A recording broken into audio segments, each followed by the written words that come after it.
Good morning and welcome to Zen Fits. Here we are on Thursday morning in Blackstone, the center of the world, but then you too are at the center of the world. And today we're going to talk about how can you get in alignment. Now this, everybody's got a car, and you know what happens when it gets out of alignment? It drifts, or maybe you got a wobble. But the drift is you got to hold, take your hands off the wheel, over to the left or the right. You got to get alignment.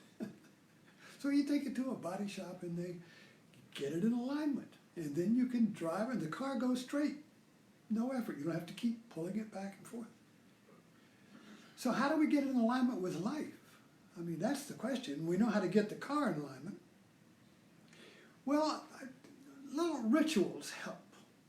For instance, this is my father's watch, pocket watch. I know I've shown this before. It's even got his initials, EGC, on the back, which is my initials. And it's an Elgin, and it was given to him by his grandmother when he graduated from Annapolis in 1929. And you notice thing now, and I got a little chain, hooked this on my belt, and I put this in my watch pocket. Pants have a watch pocket. Who puts a pocket watch in them now? So I put it in there. Of course, right now I'm going to set this at 9 o'clock so I'll know when my 15 minutes is up. And,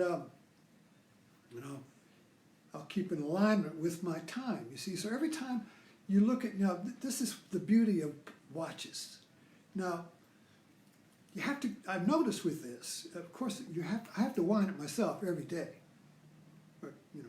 And it also doesn't keep perfect time. I have to check. I have to pull it out just and check. I have to get this in alignment with a digital clock that's in alignment with the satellite, you see. We have those now. Those clocks are automatically are in alignment with the satellite. I don't know what the satellite's in alignment with, but it used to be Big Ben. So in England, they got a Big Ben clock, and everybody would align their pocket watches with Big Ben. You get an alignment. You notice with men used to have pocket watches, they're always pulling them out and checking. And when military operations everybody syncs their watches. Get in sync, you see. So get in sync. Getting your pocket watch in alignment with some fixed or some secure clock, Big Ben or a satellite, or looking for finding north. You got a magnetic compass, maybe off, but then you got a gyro compass inside. It's never off. It always points to true north. So you can get your magnetic compass in alignment with the gyro compass. So we're always doing this. You see, you're riding a bike. A little child, he's on the bike. His parent holds the bike and walks with him, and the child is going like that. And the child is leaning on the parent, trying to get in alignment with the parent, but yet trying to find his own balance. And finally he struggles, and the child's going, and he looks, where's the parent standing back there waving? I'm doing it. I'm in alignment. I'm in alignment with balance. I'm in alignment. It's such a liberating feeling. The joy of being in alignment and taking your hands off the wheel. The joy of being the lightness of being. The lightness of balance. So what are we getting in alignment with, you see, is balance. The balance of the cosmos. The cosmos is in balance. It's not like this. Spinning, or you see, if the cosmos were out of balance, it'd explode. So the cosmos, the universe, is always in balance, right? It's us that are out of balance. Whoa, because we're riding up in here. Here is always in balance. Here, the gyro compass of the heart is always in balance with the cosmos, with God if you want, with Jesus, Buddha, Allah, I don't care. Just names on the compass, on the magnet, you see, on the clock, you see. But the balance is in the heart. But the mind is always out of balance. The mind is trying to balance on external form, politics, presidents, I'll balance on the president. I'll balance on Jesus. I'll balance on my gang leader. I'll balance on this or that. My parent, my grandmother, somebody, my guru, you see. Always the balance is like on external. But the external balance is out of balance too. What is that we're balancing on? We're holding on to. Who is holding us? Where is their balance? You see. So everybody is externally trying to balance on something externally, which is out of balance. So life, the spiritual path, the journey, is trying to find the inner alignment, the inner balance that doesn't depend on somebody trotting beside your bike and holding it.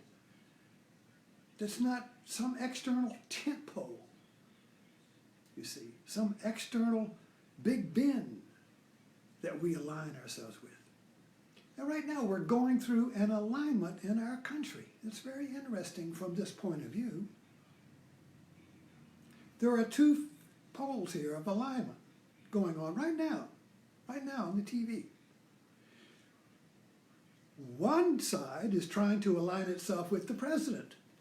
Okay, we got to get our clocks in alignment with what time is the president? Oh, the president is 5 after 9. All right, everybody get in sync with the president. The other half is getting in alignment with the Constitution, the Big Ben, the Constitution. Okay, we got to get in alignment with the Constitution. What does the Constitution say to do? It says to impeach the president.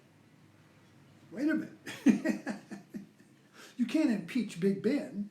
You can't impeach what I'm in alignment with. What? You want to screw me up? I'm in alignment with the president. That's what the Constitution says. This is even like religion. Are you in alignment with the Catholic Church? Big Ben? Or are you in alignment with the Bible, the Constitution? You see? This goes on all the time. What are you in alignment with? What are you in alignment? How do you get in alignment? Well, first of all, you got to give up your attachment to external alignments. If you're in alignment with, if you got a little pocket watch and you're in alignment with some big clock, how do you know that's in alignment? You don't. You trust, you see. But then you still got the wobble. You still got the drift. You get the drift?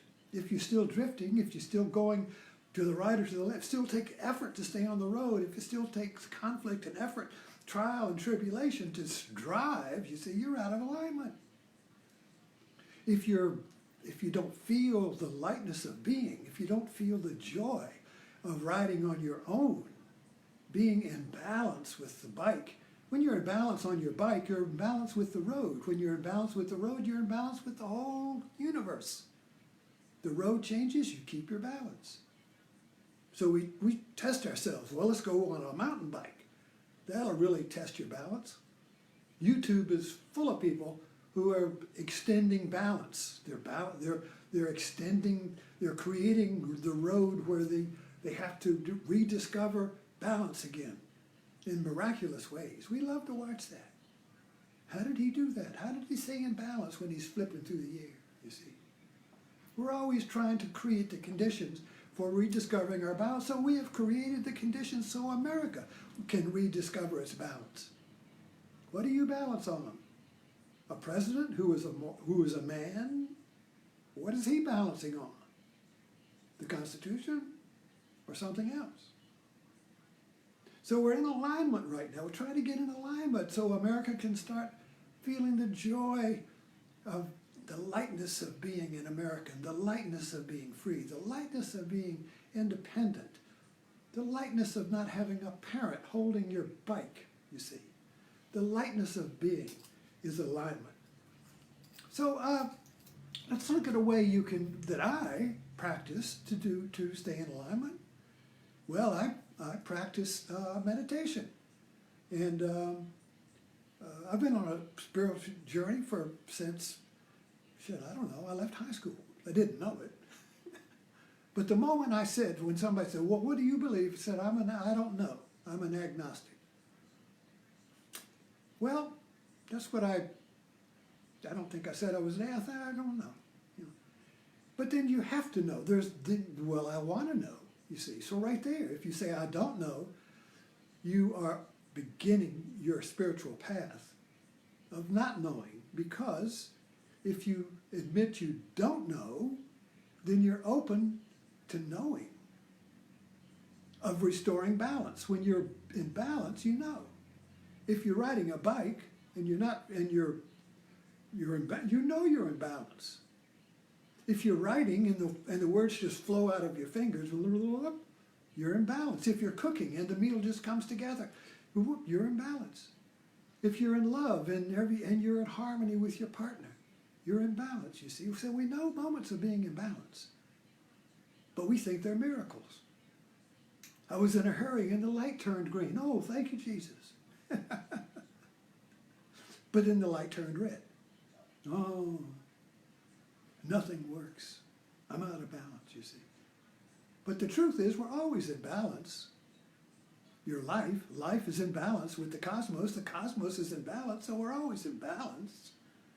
We're always in alignment with the universe, but our heads get out of whack. Our heads get skewed and get attached to the wrong support, you see, external support. So how do you find inner balance? Well, like this is a ritual right here. I'm a metaphorical kind of guy. I mean, I think metaphorically. I don't know why. Maybe I read too much Joseph Campbell. But this is my little ritual now. This is my father's watch. It's a metaphor for Big Ben. It's a metaphor for the watch my father gave me. It's a metaphor for the watch his grandmother gave him. It's a metaphor for your inner timepiece that needs to be checked every now and then because, well, you have to wind it yourself. You see, it's not run on batteries. You have to wind yourself up in the morning. You have to keep yourself going, and you have to keep checking with something, with another clock, you see, to make sure your time is right. So I check this during the day. It's kind of like my little ritual. Pull it out like a Victorian man. I pull out my watch and check it. Oh yeah, I'm in alignment with that, you know. Got my timepiece. I know when the trains are coming. I'm in control of time. Time is in my hand, you see. I'm not in time. Time is in me. I've got it right here, but I keep it in alignment. You may want to keep it in alignment with God. You might keep it in alignment with Jesus, Allah, Buddha, science, quantum physics, whatever you want to get in alignment with, you check it and make sure you're in alignment, you see. But that's just a ritual. It's not your heart clock, you see. So, all right, another little ritual I have for alignment. I get up in the morning, I wake up in the morning, 4, 5, 6, whatever, and I meditate. I light a candle. I have the pictures of my teachers, my gurus on the mantle. One of them's right up there, you see, right there. The other one is right there, you see. They were the gurus that I followed in the 70s. And there are other teachers from books, Yoganandra, Krishnamurti, Joseph Campbell, Satchidananda, Yogaville. You know, these are my alignments. Your teachers, you all have something, some teacher in a book, someone that you align with, that you feel lightness with, you resonate with, that your heart syncs with. Those are your alignments, you see. You read it over and over again, your alignment. What your heart feels in alignment with, it doesn't matter exactly what it is. The heart tells you if it's in alignment. So you create a ritual. So I get up in the morning, I light a candle, I light some incense. I wave the candle in front of my teachers. I get in alignment with them. They look at me, I look at them. I sit down and I meditate. I get up. I blow out the candle. I come downstairs. My day is in alignment. My writing flows. I come and talk to you. I'm in alignment, you see. I check. A little ritual. That's all it is. I get in alignment. So we need some little metaphorical rituals. You get in alignment. People get in alignment with knitting. They get in alignment with cooking, with a craft, with cleaning. Things are going screwed up. Oh, I've got to clean the house. Getting in alignment. I take the kid to the park. I get in alignment with the kid. You get in alignment. You feel lightness of being, you see.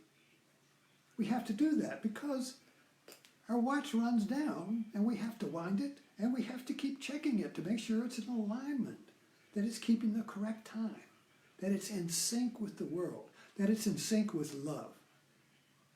So we need these little rituals. Don't create one for yourself. People have what's that tennis player? Ralph Nadal. I like to watch. I haven't watched tennis lately, but he has an alignment. Before he serves, he always pulls his pants out of his butt. That gets him in alignment. A mannerism can get you in alignment. We have mannerisms. Anyway, you get the point? Anyway, that's my Zen fit for today. Get in alignment.